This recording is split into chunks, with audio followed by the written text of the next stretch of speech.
느헤미야서는 술 맡은 관원 느헤미야가요, 이스라엘 백성에 무너졌던 그 성벽을 재건하는 이야기가 느헤미야 성경에 기록된 대부분의 이야기입니다. 느헤미야와 이스라엘 백성은 성벽 재건을 시작하기부터 많은 사람들에게, 또 이웃들에게, 더 나아가 대적들에게 끊임없는 어려움과 고난을 당한 것을 볼 수 있습니다.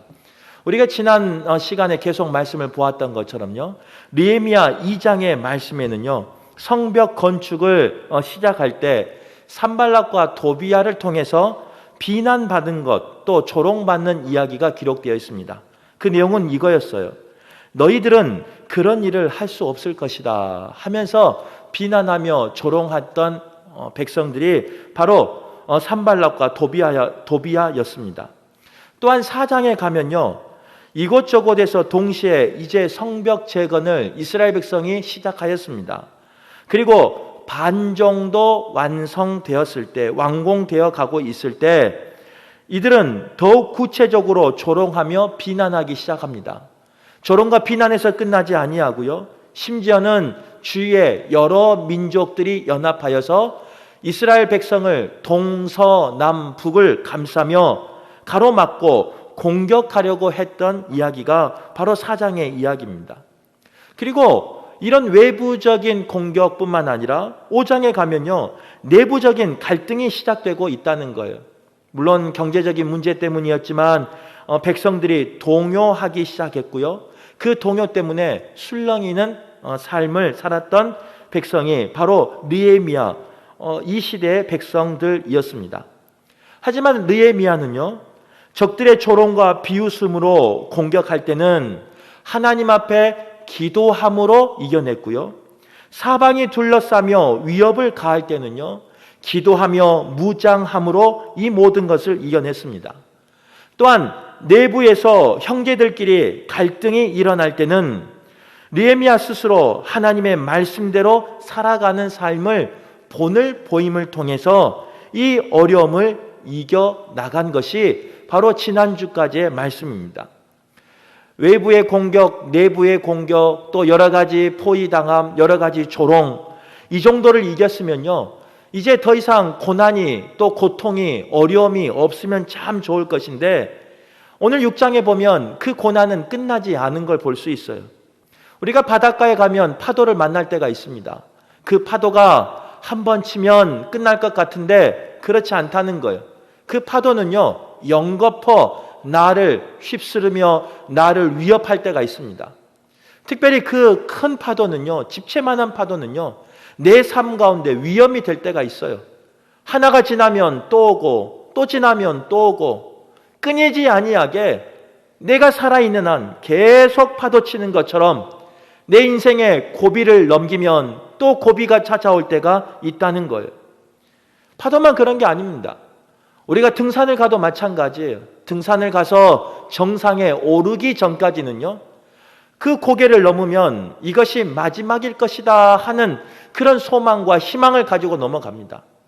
그런데 웬걸요? 고개를 하나 넘으면요, 더 큰 고개가 나를 기다리고 있어요. 그래서 그 큰 고개도 죽을 힘을 다해서 뛰어넘습니다. 그러면 끝날 것 같은데 이제는 더 험한 고개가 나를 기다리고 있다는 거예요. 아마 우리의 삶이 그런 삶일 겁니다. 특별히 오늘 느헤미야 6장에 나와 있는 느헤미야의 상황이 그런 상황이었어요. 성벽을 이제 다 재건하고요, 성문만 달면 되는 상황이었어요. 외부의 공격도 내부의 공격도 이제는 이겨냈습니다. 그런데 이 대적들은 외부의 공격도 내부의 모든 것도 이겨낸 느헤미야를 더 이상 두고 보지 못했다는 거예요. 이대로 가만히 두면요, 성벽이 완성되고 그 성벽이 완성되면 더 이상 우리의 아래에 둘 수 없기 때문에 그들은 이제 전략을 바꿉니다. 어떻게 바꾸느냐? 지도자인 느헤미야를 죽이기로 작정했다는 거예요. 느헤미야를 해하기로 작정했다는 거예요. 그래서 그 느헤미야만 죽어 없어지면요, 성벽 재건은 완성되지 못하고 이스라엘 백성은 다시금 자신들의 마음대로 노략질할 수 있다는 그런 희망이, 그런 생각이 그들에게 있었습니다. 하지만 적들의 계속된 공격에도요, 느헤미야는 흔들리지 않은 걸 볼 수 있어요. 특별히 오늘 6장의 말씀에 보면요, 하나님의 역사를 계속적으로 이루어가는 느헤미야에 대해서 이야기하고 있습니다. 결국 6장 오늘 읽었던 본문에 보면요, 느헤미야는 그 무너졌던, 수십 년 동안 무너져 있었던 그 성벽을 52일 만에 재건한 걸 볼 수 있어요. 느헤미야는 계속되는 공격과 고난 속에서 하나님의 역사를 이루어 갔는데 어떻게 그 사명을 이루어 갔을까?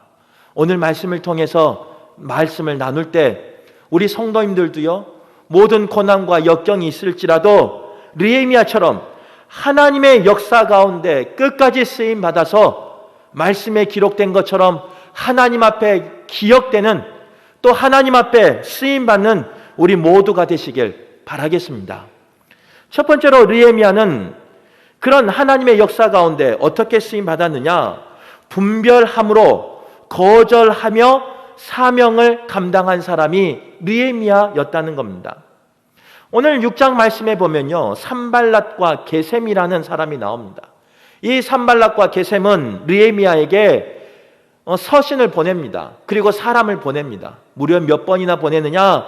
4번이나 사람을 보내서 오노 평지로 나와서 느헤미야와 만나기를 원했다는 거예요. 서로 만나 이제 그동안 깨어진 관계를 개선하고 화해하며 서로의 여러 가지 입장이 있지만 이제 타협점을 찾아서 서로 윈윈 하자라는 그 의지를 가지고, 그 말을 가지고 느헤미야에게 4번이나 사람을 보냈다는 겁니다. 산발랏과 게셈은요, 그들이 그 지역에 살고 있었던 기득권층이었습니다. 꽤나 영향력 있는 사람들이었습니다. 영향력 있는 사람이 화해 손을 내미니까요, 그들의 만남에 응하는 것은 어떻게 보면 당연한 것처럼 여겨질 수밖에 없었다는 거예요.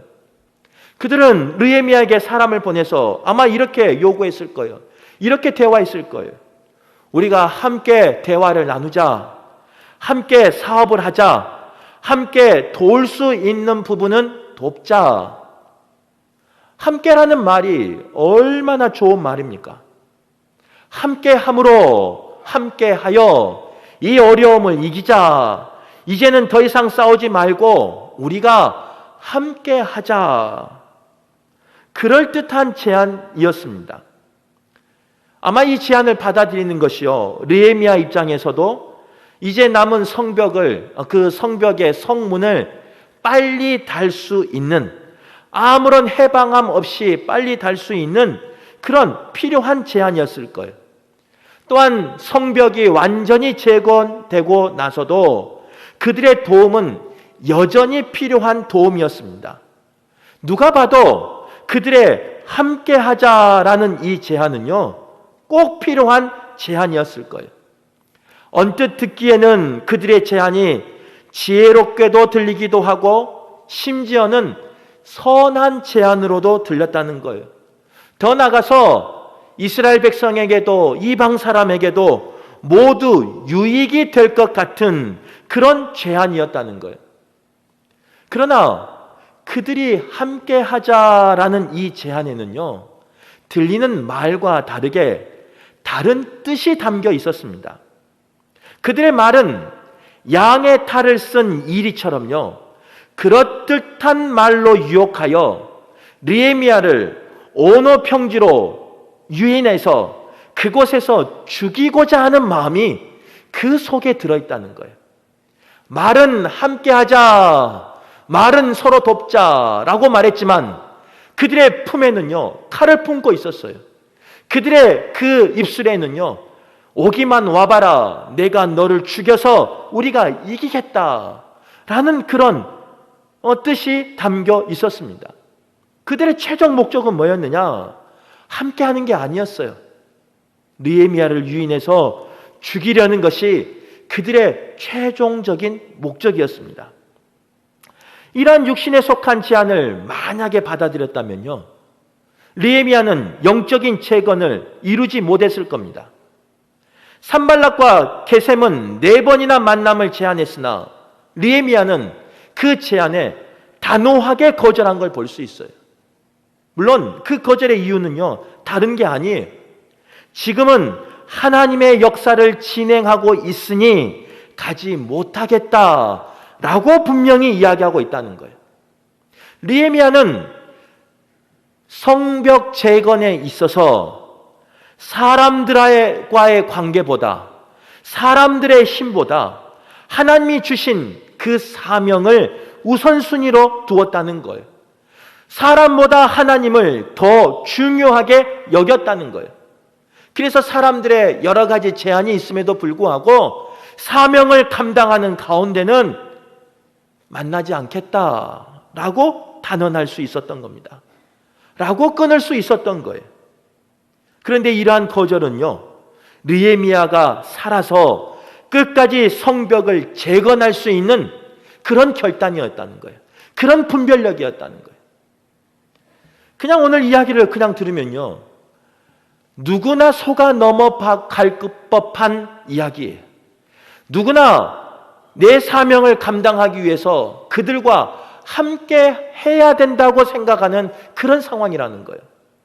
하지만 느헤미야에게는요, 하나님 주신 분별력이 있었고 하나님 앞에 결단하는 결단력이 있었습니다. 그 분별력과 결단력이 성벽 재건에만 쓰이는 것이 아니라 느헤미야를 살리는데 귀하게 쓰임 받은 것을 볼 수 있습니다. 오늘 말씀 듣는 우리 성도님들이 이런 복을 누리시기를 간절히 바랍니다. 사회에서 생활하다 보면, 또 직장 생활하다 보면요, 또 신앙 생활하다 보면요, 여러 사람을 만날 때가 있어요. 여러 사람을 통해서 그 만남이 주선될 때가 있습니다. 그래서 함께하고 함께 꿈을 꾸는, 또 함께 여러 가지를 하는 그런 만남이 있을 때가 있어요. 그런데 그 만남 가운데 오늘 느헤미야에게 하나님이 주셨던 분별함을 허락해 주시길 간절히 바랍니다. 만나야 할 사람을 만나야 복이지, 만나지 말아야 할 사람을 만난다면요, 그것은 복이 아니에요. 만나지 말아야 할 사람을 만나면요, 때로는 내 건강의 문제가, 또 때로는 내 경제적인 문제가, 때로는 내 마음의 문제가 상해버릴 때가 있습니다. 빼앗겨버릴 때가 있어요. 그래서 아무것도 남지 않을 때가 있어요. 분별력 없이 만난다면요, 그 만남은 함께 하는 거지만 때로는 우리에게 해가 될 수 있다는 거예요. 그러기에 오늘 본문에 나와 있는 느헤미야처럼 우리 성도들의 삶의 만남이 분별력 있는, 결단력 있는 만남 되어서 하나님 앞에 하나님의 역사를 이루기까지 쓰임받는 성도들 되시길 바라겠습니다. 두 번째로요, 느헤미야에게 계속해서 만나자고 요청했지만 4번이나 느헤미야가 거절하고 맙니다. 그래서 이 산발락과 게셈은 어떻게 하느냐? 다른 전략을 써요. 어떤 전략을 쓰냐? 5번째 사람을 보내는데요, 여러 가지 잘못된 거짓된 소문을 퍼뜨리려고 작정을 합니다. 그래서 그 사람에게 편지를 들여서 보내는데 봉인되지 아니한 상태의 편지를 사람을 통해서 느헤미야에게 보냈다는 거예요. 느헤미야가 살고 있었던 고대 근동에 그 편지를 보내는 방법은 내용이 다른 사람들에게 보이지 못하도록, 또한 그 내용의 보안을 유지하도록 문서의 인장으로 봉인한 채 편지를 보내는 것이 관례였습니다. 특별히 먼 거리에 편지를 보낼 땐, 특별히 나와 원수지간인 때, 화친을 요구할 때 편지를 보낼 때는요, 보안이 생명이었어요. 그래서 봉인된 편지를 보내는 것이 당연한 일임에도 불구하고 오늘 본문에 보면요, 그렇지 않다는 거예요. 그들은 일부러 봉인되지 아니한 내용을 다른 사람이 보게끔 하기를 원하면서 봉인하지 아니한 편지를 느헤미야에게 보냈다는 거예요. 아마 그 편지를 전달한 사람에게 이렇게 말했을 거예요. 나는 너를 믿어. 원래는 봉인해야 되는데 너를 믿기에 아무에게도 말하지 말고, 너도 보지 말고, 아무에게도 보이지 말고 느헤미야에게 전해라 라고 말했을 거예요. 나 너 믿는다. 그런데 그 속 마음은요, 어떤 마음이었느냐? 믿는 마음이 아니에요. 너 가다가 그거 읽어서 너만 그 내용을 아는 것이 아니라 이스라엘 백성들에게, 모든 사람들에게 그 편지의 내용을 전해라. 이 숨은 뜻이, 이 간략한 그 숨은 뜻이 그 속에 숨어 있었다는 거예요. 봉투 안에 거짓된 내용은요, 아니나 다를까 그 사람에 의해서 다른 사람들에게 전달되기 시작했습니다. 느헤미야에게 가기도 전에 많은 사람들에게 그 소문이 전달되고 말았다는 거예요. 그 거짓된 내용은 뭐냐? 느헤미야가 성벽을 재건한 것은 페르시아에게 반역하기 위해서, 그 왕에게 대적하기 위해서 이 성벽을 짓고 있노라, 이렇게 소문을 퍼지게 했다는 거예요. 이제 소문이 퍼져서요, 어쩔 수 없는 상황 속에서 이 느헤미야가 자신들의 협상 테이블에 나오기를 원하는 마음으로 그런 거짓된 소문을 일부러 퍼뜨리고 있었다는 겁니다. 그 소문이 퍼져 아마 그 백성들에게는요, 처음에는 아닐 거야 생각하다가 나중에는 그 소문이, 그 루머가, 그 거짓말이 사실처럼 여겨지기 시작했다는 거예요. 그런데 이 소문 참 희한해요. 그 소문이라는 것은요, 항상 좋은 결과를 가져오는 건 아니에요. 대부분의 그 소문은 누군가를 아프게 하고 누군가를 두려움에 빠지게 해버립니다.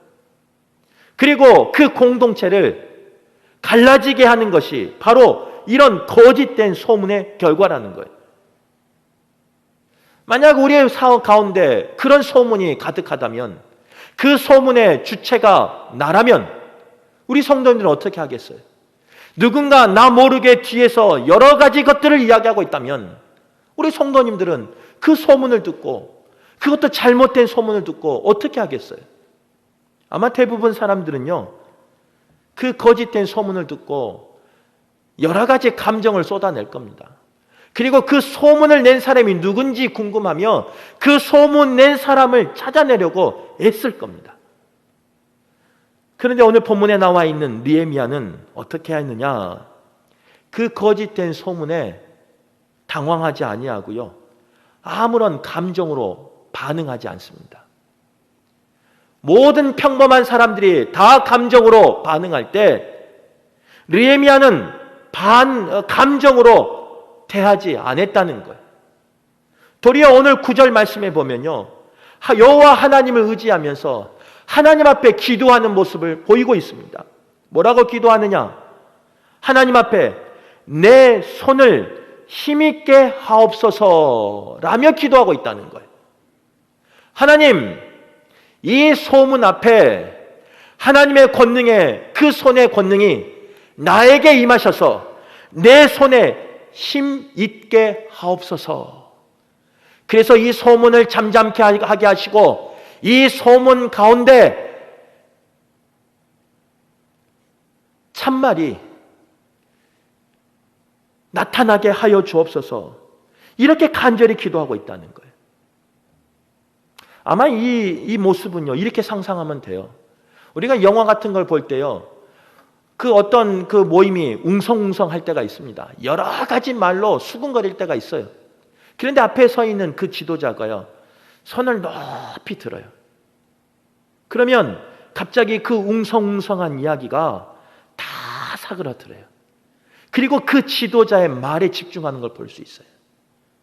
오늘 본문 9절에 나와 있는 내 손을 힘있게 하옵소서, 이 말은 바로 그 능력을 말하는 거예요.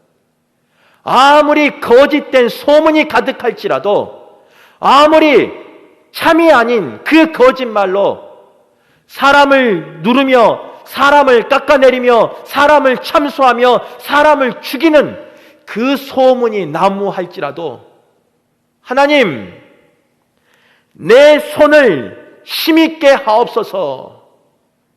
이 손을 높이 들 때요, 그 모든 소문이 잠잠케 하옵소서.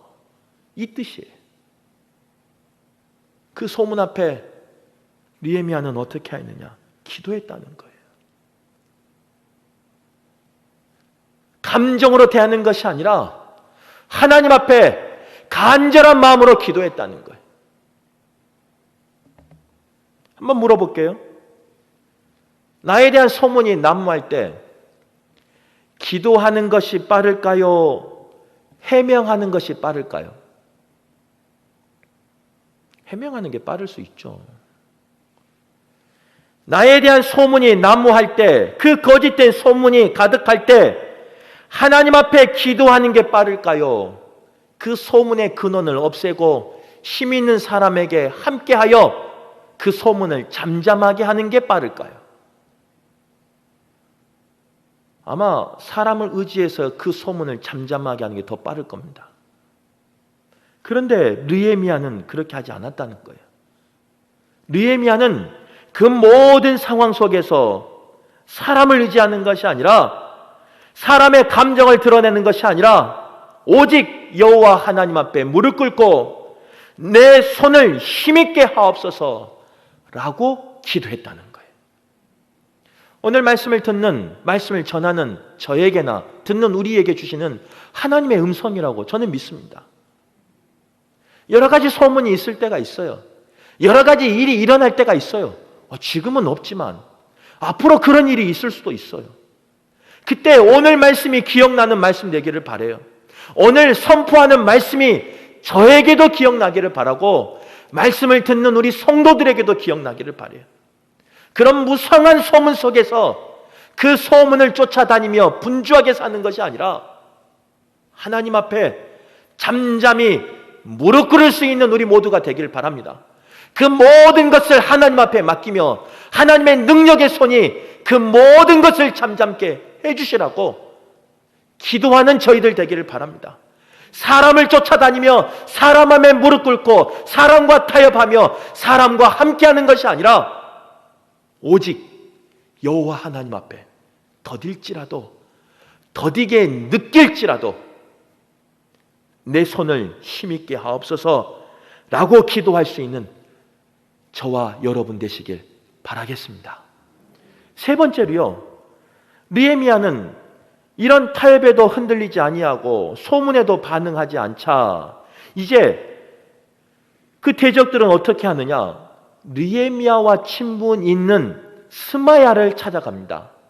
그리고 그 스마야를 찾아가서 돈으로 뇌물을 줘 매수해버립니다.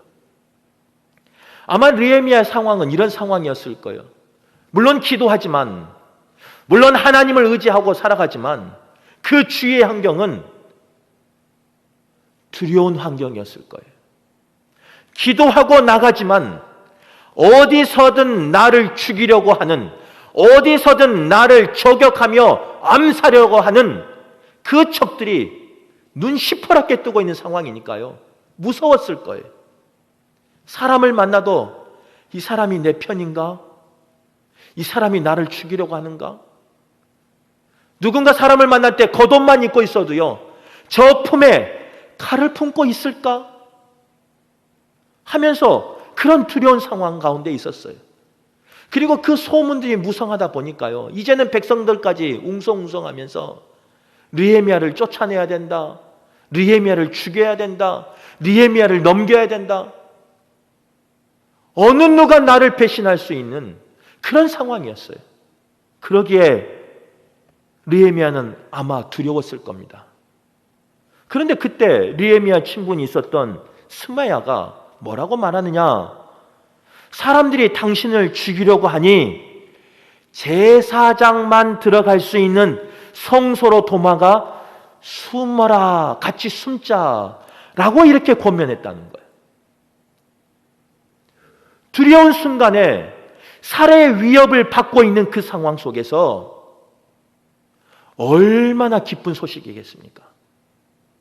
그 성소는 아무나 들어갈 수 있는 곳이 아니에요. 아무리 무장하고 쫓아오더라도 그 성소에서는 어느 누구도 쳐들어올 수 없는 곳이 그 성소였어요. 그런데 그곳에 같이 숨자 그러니까 얼마나 기쁜 소식이겠습니까?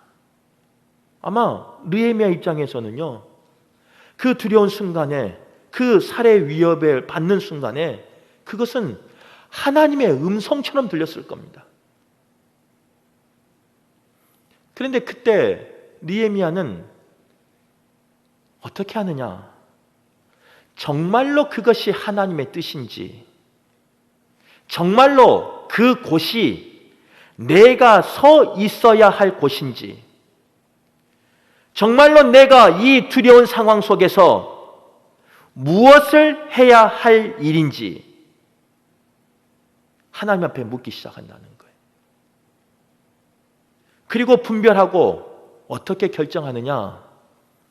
도망가지 않기를 결정했다는 겁니다.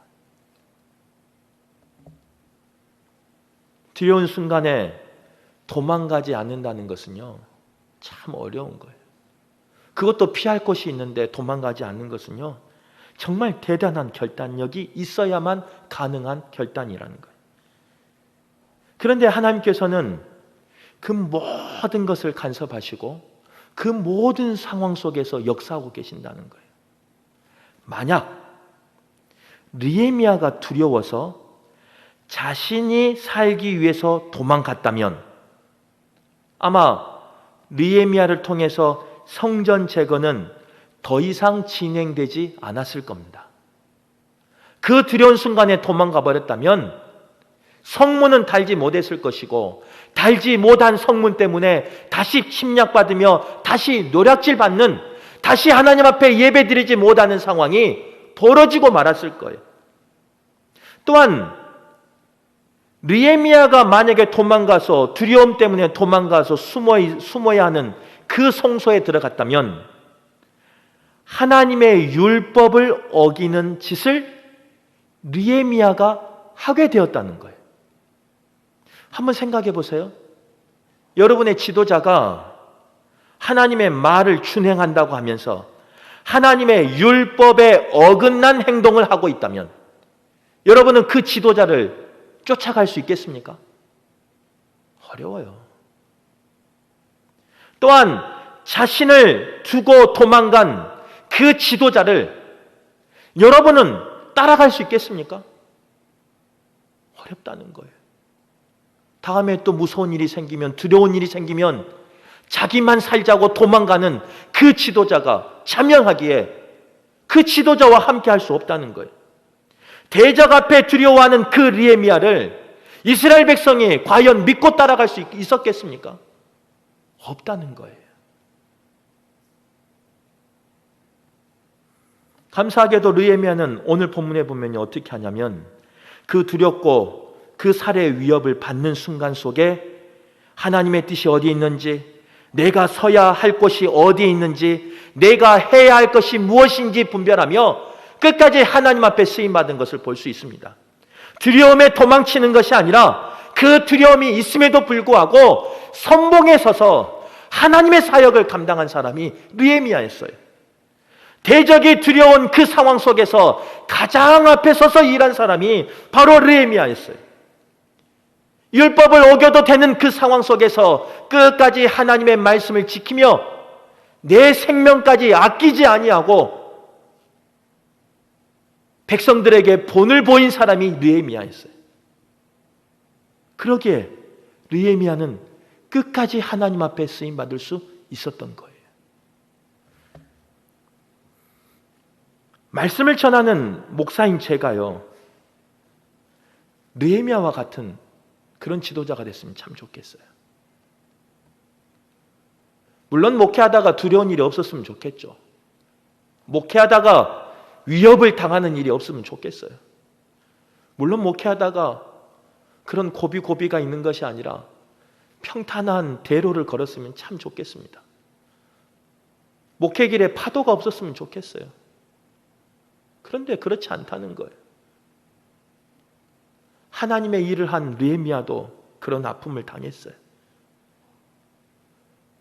목회하다 보면 오해가 생길 수도 있고 어려울 수도 있고 때로는 생명의 위협을 당하는 두려움이 있을 수도 있고 어딘가 도망가고 싶은 그런 마음이 있을 수 있어요. 그러나 그때마다 오늘 이 말씀이 기억나는 목사였으면 좋겠습니다.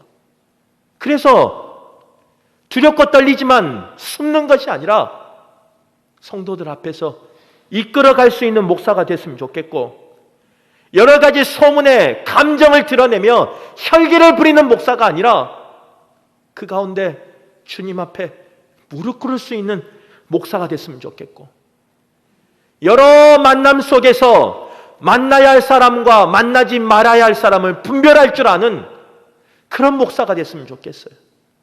그래서 하나님의 사역 가운데 끝까지 쓰임받는 그런 목사가 되었으면 좋겠어요. 우리 성도님들 꼭 기도해 주시길 바라요. 그런데 좋은 교회는요, 그런 목사만 있다고 되는 게 아니에요. 좋은 교회는 늘 이야기하지만 우리 성도들도 그래야 된다는 거예요. 우리 성도들이 때로는 장로님들로, 때로는 직분자로, 항존직으로, 아니면 부서장으로, 또 아니면 교육부서에서, 여러 부서에서 섬기는 분들이잖아요. 어찌 보면 지도자들이잖아요. 가정에서도 가장이시잖아요. 그런 지도자인 우리 성도님들도 오늘 말씀처럼 살았으면 좋겠어요.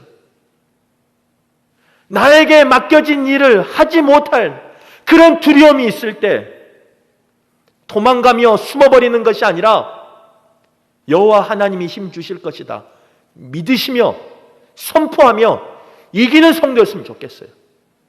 병마 앞에서도 마찬가지예요.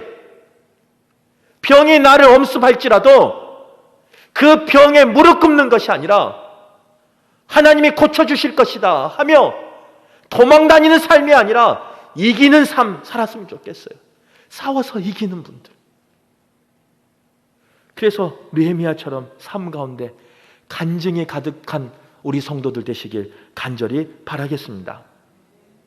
어제 저녁을 먹다가요, 잠시 TV를 봤어요. TV 내용은 뭐냐면 자녀들하고 아빠들하고 여행하는 뭐 그런 TV 프로였습니다.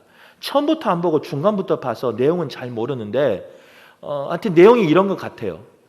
그 자녀들이 여행 기간 중에 하루를 아빠들의 여행 계획을 자녀들이 짜준 것 같아요. 근데 참 자녀들이 이 얄밉게요. 그 힘 있는 아빠들, 어떻게 보면 강하게 보였던 아빠들에게 여행 계획을 짜는데요. 뭘 짜냐면 힘든 여행을 짠 거예요. 두려움이 가득한 여행을 짠 거예요. 그래서 어떤 그 여행 코스를 어떻게 짰냐면 수십 미터 되는, 수백 미터 되는 그 하늘에서요, 낙하산 하나에 의지해서 떨어지는 스카이 다이빙을 짜기도 하고요. 그 상어가 많은 그곳에 철창 안에서 그 수영하는 뭐 그런 여행 계획을 짰더라고요. 그런데 이제 그 스카이 다이빙을 하러 이제 세 명의 아빠가 비행기를 타고 올라갑니다. 그 아빠들의 그 얼굴에는요, 정말 두려움이 가득해요. 처음 해본 거예요. 두려움이 가득한 애들이 보고 있으니까, 카메라가 찍고 있으니까 그 두려움을 숨기는데요, 그게 보여요. 아빠를 떠나보내는 그 아이들의 모습 속에서는요, 꽃이다라는 그런 웃음도 있고요, 우리 아빠가 정말로 저 높은 곳에서 뛰어내릴 수 있을까? 라는 그런 의심의 눈초리도 있더라고요. 그런데 이제 비행기가 쭉 올라가서요, 이제 몇 미터는 안 나오니까 거기서 구름을 헤치고 거기서 뛰어내렸어요. 아이들이 밑에서 보죠. 뛰어내리는 세 명이 뛰어내리 저 사람이 우리 아빠인가, 이 사람이 우리 아빠인가 찾죠. 근데 거기서 이제 다 이제 내려와서 하강을 해서 이제 평지에 착지를 하고 아빠가 이제 걸어와요. 이 자녀들 앞에. 그런데 자녀들 그 비행기를 타고 올라갔을 때 자녀들의 눈빛하고 비행기에서 스카이 다이빙을 한 다음에 아빠를 본 자녀들의 눈빛이 틀리더라고요. 이제 아빠 입장에서 보니까 어떻게 틀리냐면요, 그전에는 아빠 힘들게 해야지 뭐 이런 뭐 장난 섞인 그런 눈빛이었는데요, 그 스카이 다이빙을 하고 내려온 아빠의 모습을 보는 아이들의 눈빛은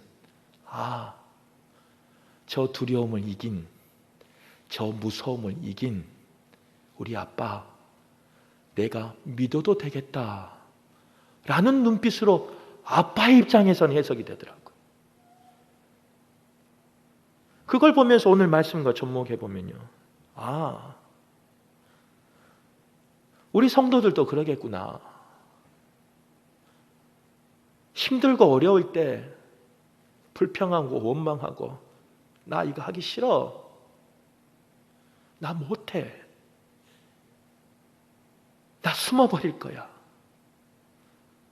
그 두려움 앞에 좌절한,